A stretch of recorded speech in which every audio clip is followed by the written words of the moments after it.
The Taliban is continuing its offensive across Afghanistan.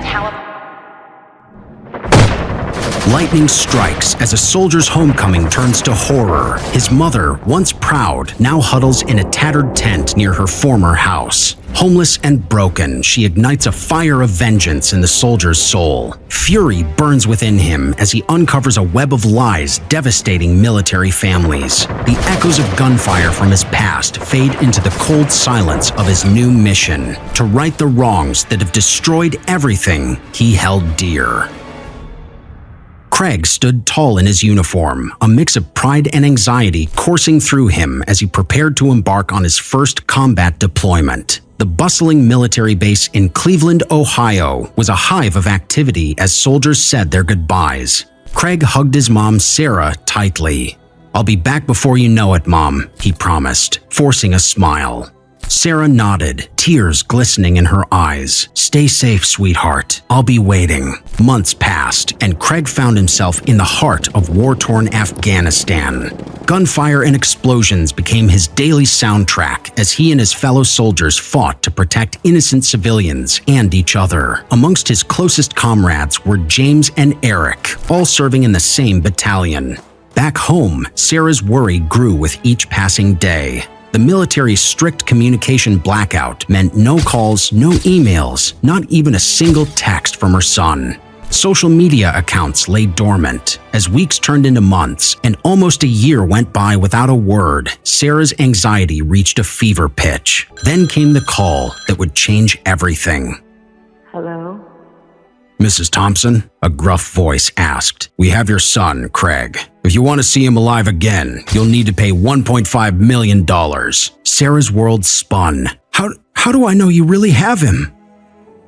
Moments later, her phone buzzed with a picture. Craig in his combat gear, looking weary and scared. The kidnappers warned her not to contact the authorities or Craig would pay the price. Desperate and alone, Sarah made an impossible choice. She sold everything, her house, car, and every asset she owned. But it wasn't enough. Evicted from her home, she was forced to set up a tent on the street where she once lived, facing the harsh realities of homelessness. Winter's chill set in, and Sarah's health began to deteriorate. She huddled in her tent, praying for Craig's safety and her own survival. Meanwhile, Craig's tour of duty was coming to an end. As his plane touched down in Cleveland, his heart raced with anticipation. The crisp winter air stung his face as he stepped out of the taxi in front of his childhood home, excitement bubbling in his chest. But the sight that greeted him stopped him cold. A weather-beaten tent stood where their house should have been. A familiar figure huddled inside.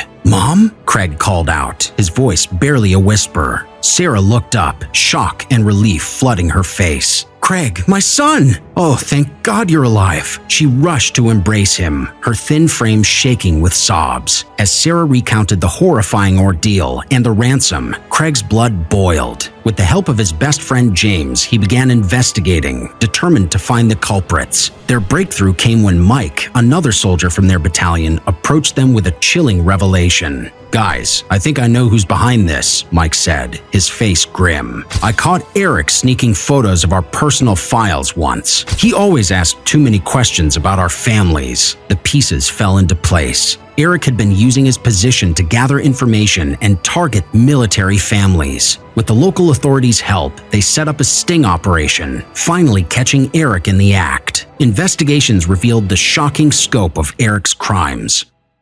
Over 7 years, he and his associates had scammed more than 45 families, amassing over $18 million. The judge's gavel fell heavily as Eric received a life sentence, but the damage he'd done couldn't be easily undone. Thanks to the thorough investigation, Craig recovered the money stolen from his mother and bought back their home. But Sarah's ordeal had taken its toll. Weakened by months on the streets, she fell ill, ending up in the hospital. Craig sat by her bedside, holding her frail hand. "I'm so sorry, Mom. I should have been here." Sarah squeezed his hand weakly. "You're here now. That's what matters. We'll get through this together." As Sarah began her slow recovery, Craig reflected on their journey. The betrayal had cut deep, but it had also revealed the strength of their bond and the resilience of the military community. Looking out at the Cleveland skyline from the hospital window, Craig made a silent vow. He would use his experience to help other veterans and their families, ensuring no one else fell victim to such cruel deception. In the face of adversity, he had found a new mission: to be a guardian not just for his country, but for the extended military family that had supported him through it all.